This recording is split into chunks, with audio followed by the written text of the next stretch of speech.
Matthew 7, I believe, where Jesus instructs his followers to not judge, or judgment may incur in return, was not simply an instruction for obedience. It was a key code instruction to remind you how to echolocate, or echolocation. So echolocation is a form of natural, human, also animal instincts. Echolocation is always given credit to certain species of animals and insects that can communicate through sound and the echo that's returned from the sound that they emit. And from there, they navigate this world. So hence echolocation. However, humans instinctively do the same, while others intuitively work on the inner alchemy of echolocation. I wanted to break down in more of a detail from my experience, not just opinion, but my experience, as to how one can tap into their own innate natural ability to echolocate, and why would one want to achieve that. So sounds are emitted through frequency and application with just about everything. Even a rock emits a natural resonance, right? So if you throw a rock, it emits a certain sound. And when you hear the echo in return, well, that's what separates sound and echo, if I'm not mistaken. So that's where you have sound and echo. And when you work with those natural sensory system forms of communication, and you do it with training, as if you're making it your kung fu, then you start opening up a profound, ancient aspect of your central nervous system, your somatic nervous system, and you start to begin to apply the concept of the third eye. And as I said in my past video or two, I mentioned that the third eye is not just a single system. From my experiences, it's also an interaction between the sanjiao. I use the sanjiao, the organ that's spoken about in Chinese medicine. It's an organ all by itself. And if you want to see a breakdown on that, I have a video that's dedicated to that, either the last video or the one before that. Check on my YouTube channel. And the sanjiao is to allow you to be able to receive, right, information, light, codes, sound, resonance, photons, right? And to anchor into your humanity, to give you the integration process so that you can take as above, so below, so that you can actually now be not just pragmatic, but so that you can navigate into this world. And it becomes more important as you start ascending, because many of us are now starting to navigate beyond just the 3D, because now we're seeing, not just believing, we're seeing the spiritual warfare. And the more you see, the more you realize that they've been seeing you all this time. And I'm talking about the dark forces, not just the light forces, right? And they don't want you to see, because once you see, then you become more self-aware. And once you become more self-aware, then you realize that there has never been any entity, not even a demon, not even the devil himself, could never hold power onto you. It's impossible. It's like a shadow, a physical shadow holding power and controlling even artificial light if you turn on the light.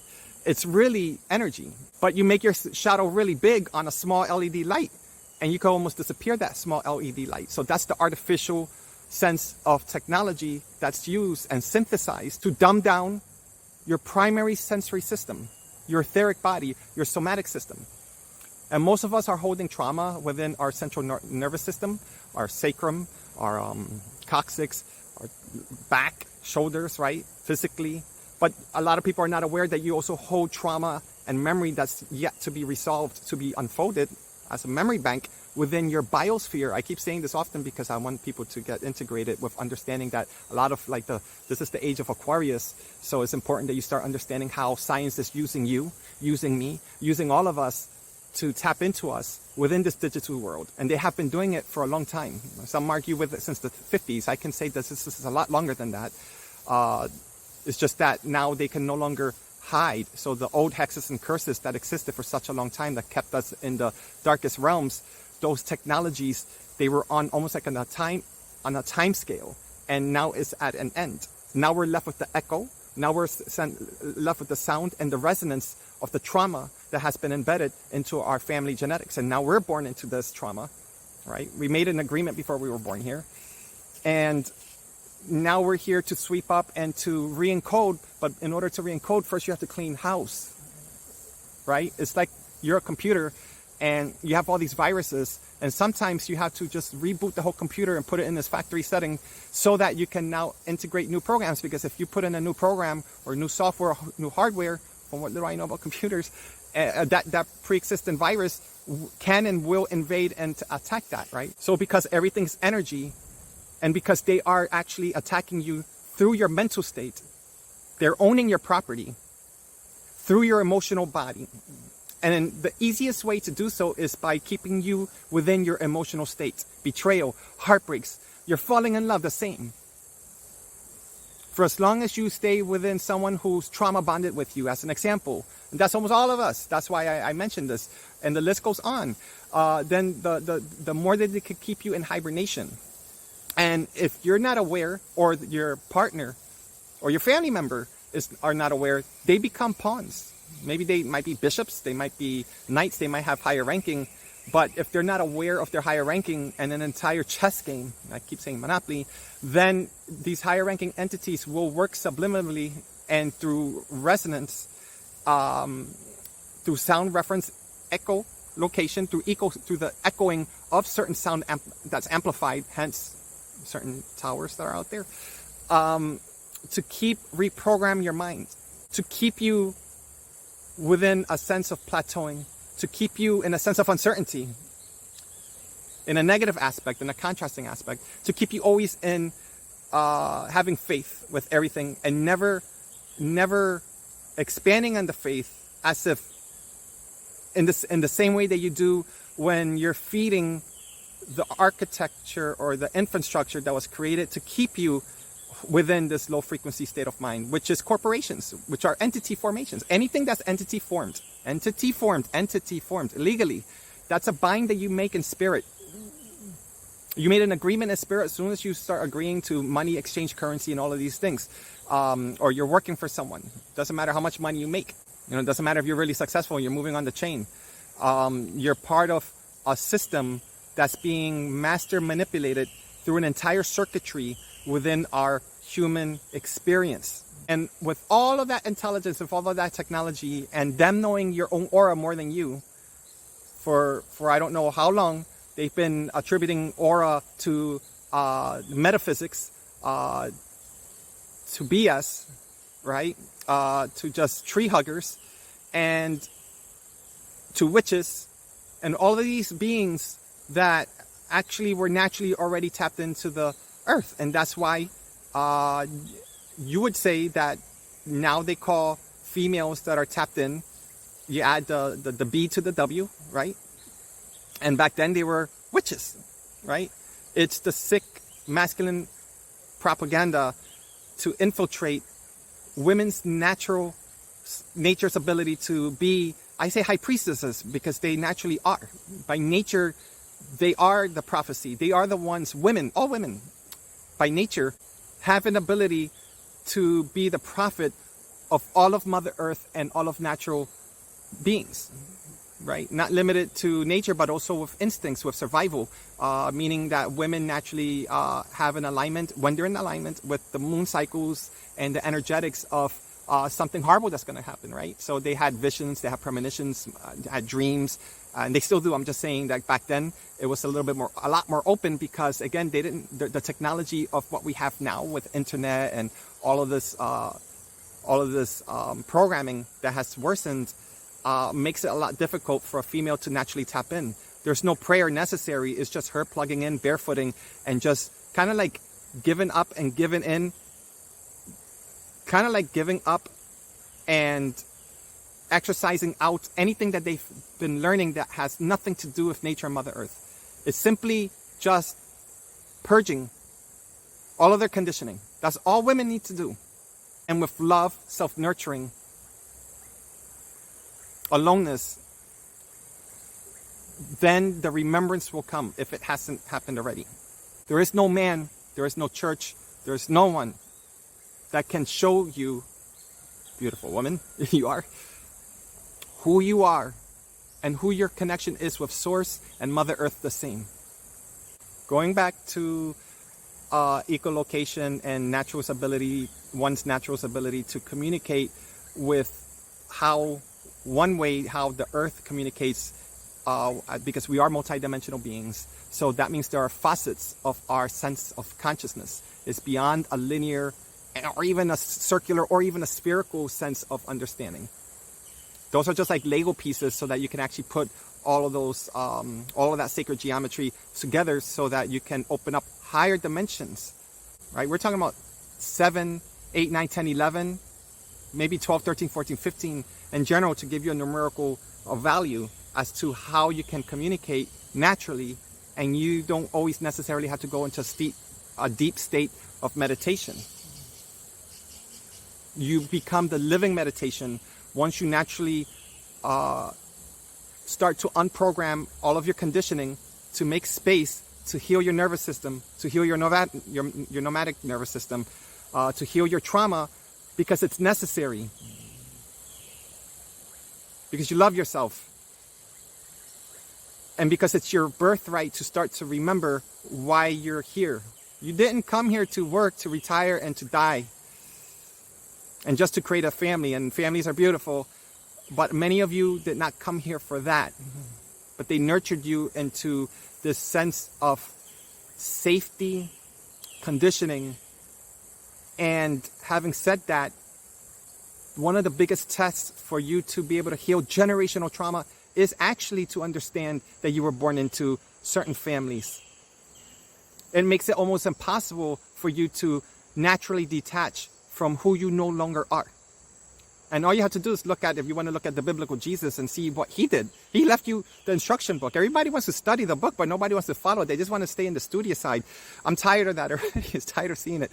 It keeps showing up in my feed, so that's why I'm saying I'm tired. I'm not connecting with anyone that's like in that realm anymore. It's neither good or bad. It just could be heavy, you know. I don't need to see somebody carrying a cross to remind me. That alone is already a burden. People repeating the same cycles of just staying studious.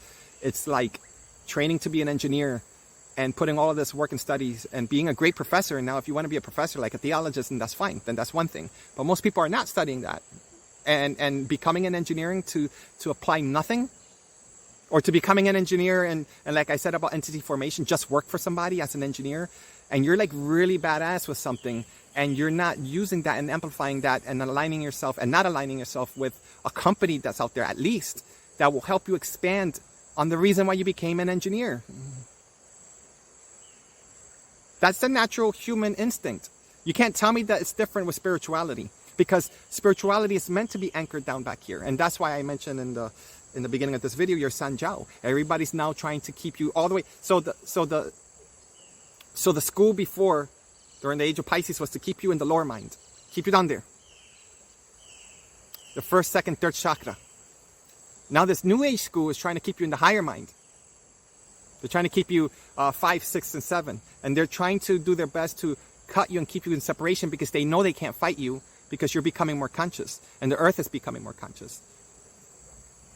And for as long as you don't completely anchor your spiritual prowess, your energetic prowess, your emotional state body, and remember how to alchemize all of your natural abilities in the beginning to failure, so that you understand what failure means to your body, in the same way as you're playing a sport and you're losing a lot because you're learning how to win, you're learning how to lose, and eventually it's about learning the game if you're serious and you're studious about the game. You don't go play a sport and start reciting the same passages of the same rule book of basketball, the same ones.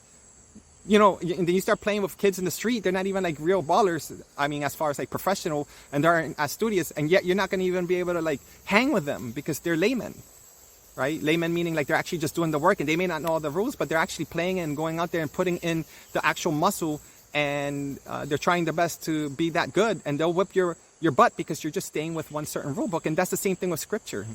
So it means you have to be able to expand. And you have to be able to remember your original language. And one of your languages is actually communicating with, they say, light code.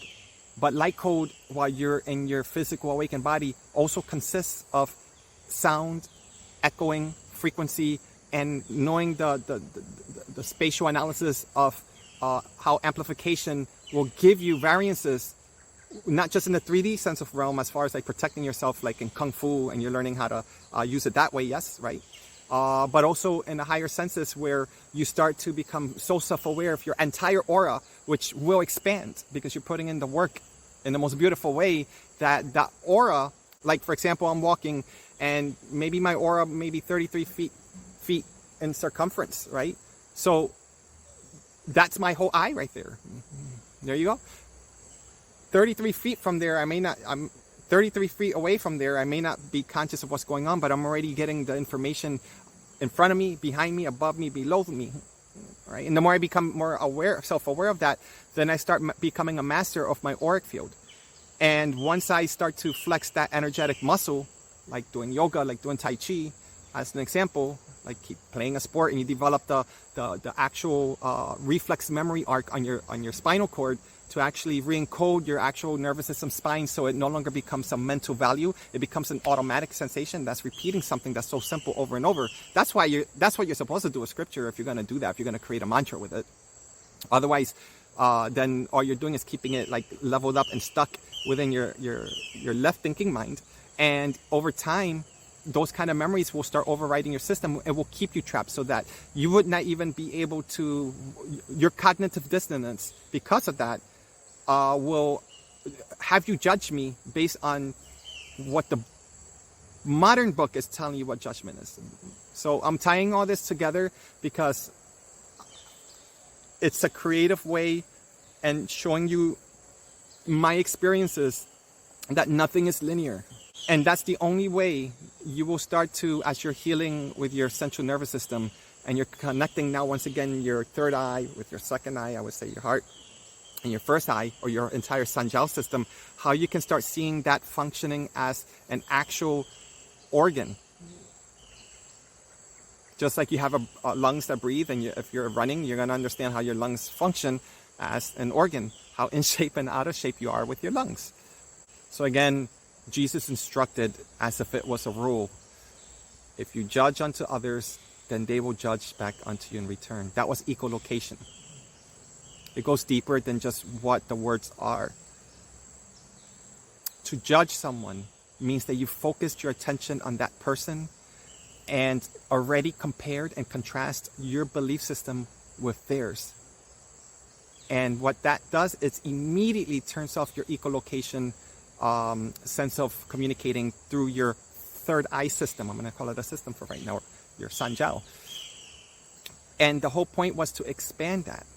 I want to give you an example as to what I mean by what I understand as the code of what Jesus meant, the prophet, as to why you expand more to that. You see, in the age of Pisces, which was the age of belief, he needed you to start exercising during those times to figure things out on your own. And he knew it was going to take an evolution of 2,000 years because he could care less of one person that he was saving. He was planting seeds in that one person because he knew that somehow through earth grid working, like understanding like grid work architecture, right? That's why he was the carpenter. It wasn't just woodwork. He was programming up until today, 2,000 years later, that now the work that was put in through beliefs, through the seeding system, through the unconscious mind of people, they needed to naturally graduate through human evolution, through very slow, ghastly, linear time, because that's the programming that they had us up until now. We're starting to break open from linear time. And so 2,000 years when you're dead means nothing really. It could be like a couple years. It could be a couple of months. I don't know. I'm just saying. So I'll give you an example, right? The frequency that I'm in, I'm speaking to somebody. I have a genuine question with someone, right? Somebody in the street. And once I have a genuine question, I open up and it's almost like I create an invitation for my biosphere to connect with somebody else. The other person signs the agreement in the spirit realm. I'm aware of this. And they engage with me to respond. It might be just to say they sincerely don't know. However, that person's in a lower frequency, right? They're probably in a negative state of mind, as an example, so I can deliver this message. We're an example where I can probably easily judge them because a lot of the information that they're going to probably give me, that would give me, an average person would judge them. However, this person seems to be a specialist and there's something I need from them, or I feel that they would have, or I was led to ask them a question. So if I focus on them, it's almost like what Jesus was trying to talk about with judging. Then what happens is then I turn off my echolocation system, as an example, the scientific explanation at least. And I no longer pay attention to all amplification that is existing within my entire experience. I'm only just locked into that person. That's just as off-turning, not off-putting, but off-turn, like turning off, as judging someone. It's the same low density, because if I'm just like completely focused on you, there's nothing good or bad. But here I am in this area, and I'm not listening to the birds. I'm not listening to my higher mind. I'm not listening to my lower mind. I'm not listening to pedestrians if they happen to be walking, right? I'm not hearing the cry of what that person may have been going through that day. I'm not seeing into their soul while they're actually answering my questions, that they have a pain body experience and nobody ever sees them. And it's my nature to see it. But because I'm so focused on them, as an example, I turn all of that off. Having said that, turning on or practicing this echolocation as far as using to be able to travel through conscious time and to communicate through energy, all energies, and to expand on that so that you can redevelop your higher sense of intuition that's going to be needed for your future self. So instead I'm going with what I feel is compassion, and I'm hyper focused with that person. It's a fragment or a subcategory of judging. If you understand what Jesus meant by judging others, because what happens is that it's not about that you judge them, it's about that you limited yourself in the moment and that person with the question that I was asking him. And the response is going to come in from a sense, oftentimes in the higher realms, from the physical sense of me asking the question and what projects back at me. So that person, to honor and show true compassion, is that person is God consciousness. The same as the air that I breathe, the same as the scenery that I am surrounded with that person, the birds chirping, right? Again, people walking up and down the street, insects. Once you turn on everything matters, that means you're putting in something that's superior to what he meant for you to graduate into, which is judge not unto others. Because if you judge them, what are they going to give you? Exactly what you give them. They'll judge you in return. And people took it as a role. And then they just stayed there. And they never grow. They never grow with that. And you have to be able to grow on your own. So even if you don't take what I'm saying into a literal sense, which I'm not, that's not the intention, hopefully you can use this example to go into scripture and to understand the book of Codex within it, and to understand that everything that you're aligning to, if it's scripture of any kind, scripture of any kind, it could be hieroglyphics, you know. If it's calling on you, then that's when you start speaking to yourself, your higher self, your guides, to source direct, as to how can I, this is how you start going into meditation. Maybe you go into a fast because of that, because you're trying to break open as to what the true meaning is of this. Why is everybody repeating the same meaning over and over mindlessly? And you're also attracted to it and you feel like there's something off or missing. It's because you're given the golden sound, being the golden bell response, or the golden bell is chiming to tell you this is an opportunity, this is a door, you're the key. Are you going to go through it? Are you going to act and make believe that it doesn't exist? See, it's not going to be conscious to you. It's going to be in your subconscious mind. You have to go within. Your subconscious mind is always going to tell you the truth. So that person, in this example, when I was speaking to him and asking him a question, he gave me an answer. Within that answer, he actually gave me a response. And in that response, he also said, well, you know, even though that's the answer, whatever the scenario is, you shouldn't do that. And just be careful. It's pretty dangerous, you know. And for you to get that thing in that neighborhood, because that's what you're going to need it from this person. I'm just making something up right now. It's a very dangerous place to go to. Just be careful. Don't go there. Right? Now, if I was focused on him, hyper-focused on him, I would just follow his instruction. And I'm like saying, well, that's God telling me just to be careful. Maybe it's not that important for me. But me personally, what I saw was he gave me an answer. he really was caring. Something in his soul was saying that he lives in fright and trauma. And that's understandable to him. He doesn't know, or he's not capable of seeing beyond that. Yet I am. He offered me an opportunity. This is all I got from this question. This is like, as an example, this is all the data that I received. He gave me an opportunity to question myself, to see where I am in my faith, and understanding that if I'm led to go somewhere, it doesn't matter how bad or dangerous it is, am I really going to test it? Or is this not about not testing it? Or maybe this is like a test from a dark force to make sure that they ward you off. And then you start building up all these stories inside. Then you start going crazy with it sometimes. But then when you go home, as an example, or when I go home, I put it all together. And it's like having your favorite piece of pie at home. And you just like remember how to consume the information. And you remember who you are when you're in your quietude. It's almost like I have to honor that when I ask somebody a question, if it's that vital and important, and I've received so much information in the moment, me knowing myself, I have to go in my own privacy. I have to go into my own sense so that I can now allow my body time to bring it into my conscious mind, because my system is still navigating through the 3D. And it may be different for someone else. So questions are never simple once you start tapping into what people keep saying, your third eye. So it's not just simply tapping into the Akashic record, and that's the most powerful. That's very powerful. I'm not saying that that's a horrible thing. I'm not speaking down on it. But it's also just as powerful as saying, where people are not understanding, as when Jesus was saying, don't judge people. And look where I'm taking it as an example. Right, it's just one verse. One verse. And people will study 1,000 verses in the Bible and will never exercise that one verse. And then that one verse might open you up to the Akashic records. Right? And many people are now accessing the Akashic records. Don't do AI. Anyway, that's another story. That's on you. But you're the ancient technology. Once you start tapping in, that's one of two.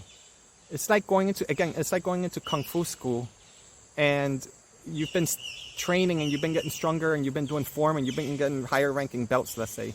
And you're like, this is like the thing that you want to do for the rest of your life. You're getting into the higher levels of Kung Fu, you know? And yet Kung Fu was designed to spar with people, also in combat. Now you're like, oh, I don't want to get into the combat because I don't want to get hurt. To take it a little deeper, it's like, imagine also playing chess. But you don't want to play with anyone because you're afraid of losing. You're afraid of being embarrassed because you don't know as much. And you're hard on yourself. Well, again, if you really want to go deeper into the higher frequencies of Kung Fu, you actually have to put in and test it out into a system, such as sparring somebody, friendly sparring. And then for your chess, you play with people, right? And then you go home, and what happens is that you start seeing and understanding things from a different perspective that's even higher. And adding that to what I said in the beginning, you start taking into a more anchoring approach to everything that you've been acquiring through your training through chess or Kung Fu. And now you're starting to learn how to implement and to integrate into a system, and you're testing the algorithm with actual people, as an example, in the 3D. That's one way of anchoring the information of the Akashic records. But if you stay in your mind, one example of staying in your mind is that you become really highly evolved and you start seeing things, and borderline between spiritual psychosis and not. And spiritual psychosis means quite often is that because you do see it. It's not like fake. It's actually real. And you just lost your footing within the architecture of your DNA design down here, because anchoring is vital in the same way as breath and water is vital for our survival and for your spiritual survival, and for your spiritual advancement and growth in the higher realms. That will be, in a sense, equivalent. I guess another way you would also call it would be soundboarding. If you're into the human design chart, I'm a mental projector. We're less than 3% of the world.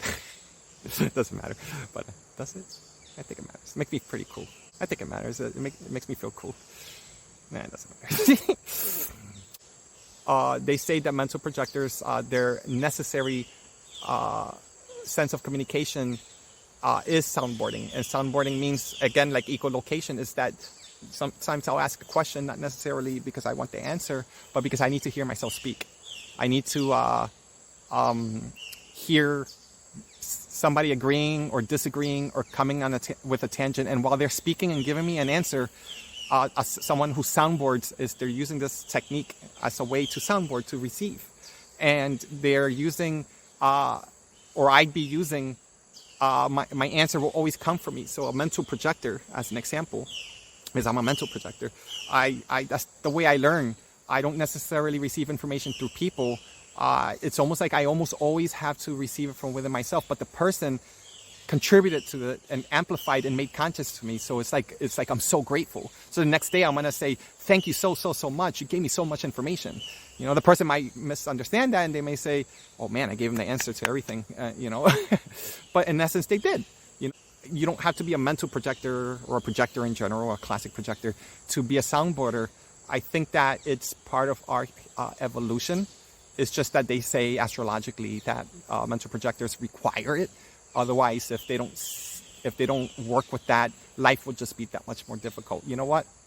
I don't usually like to box myself in, but it's been the case for me as I became more conscious of like reading about things like that. And for myself, it seems to be the case. Any mental projectors out there or classical projectors, let me know if you know your experiences on soundboarding.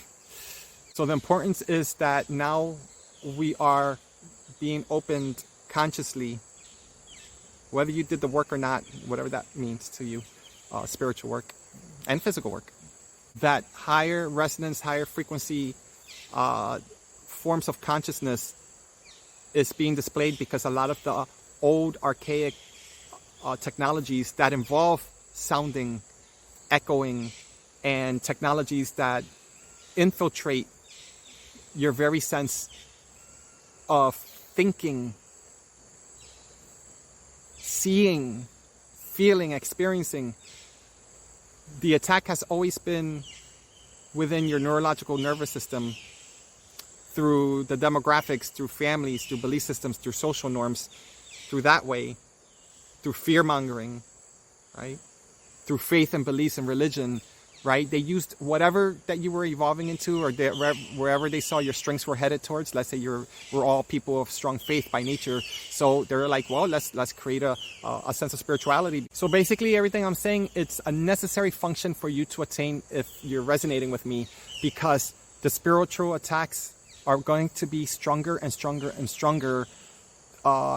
It's going to be, if you're paying attention with what's happening in the world, the potency of people now becoming more patriotic as far as like, you know, trying to regain their freedom and trying to end the war finally and saying enough is enough.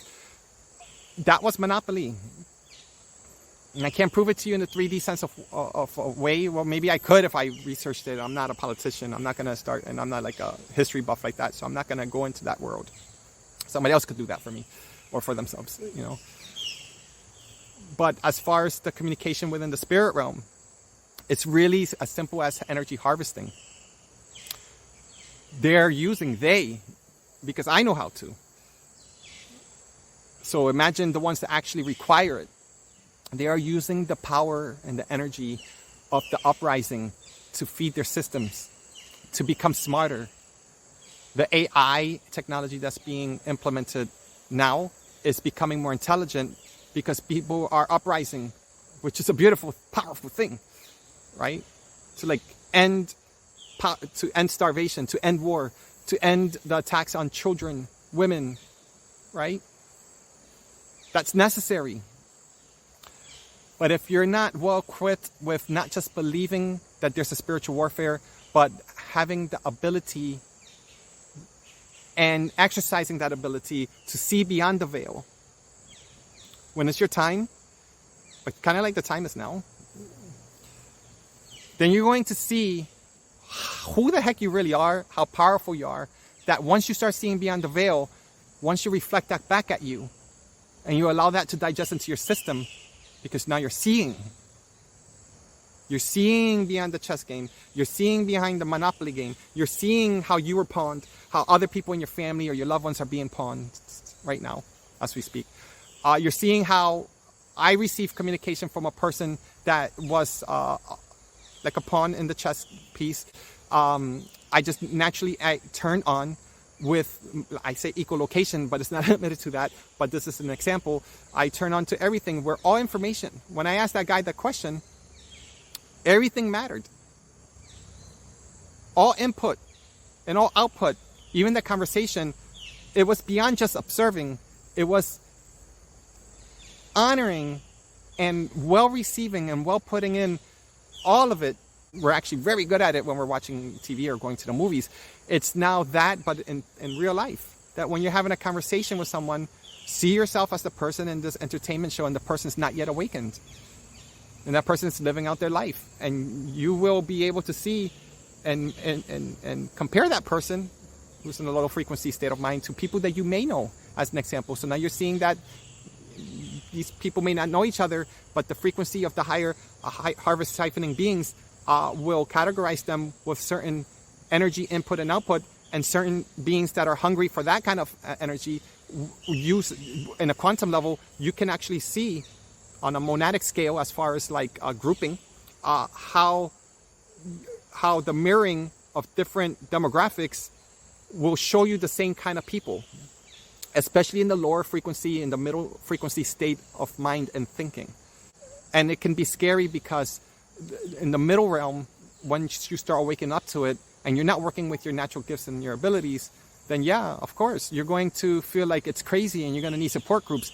And that's a system that's intelligent that's going to keep you there to make sure that you don't become more curious. That's when you got to become more curious, more hungry, you know?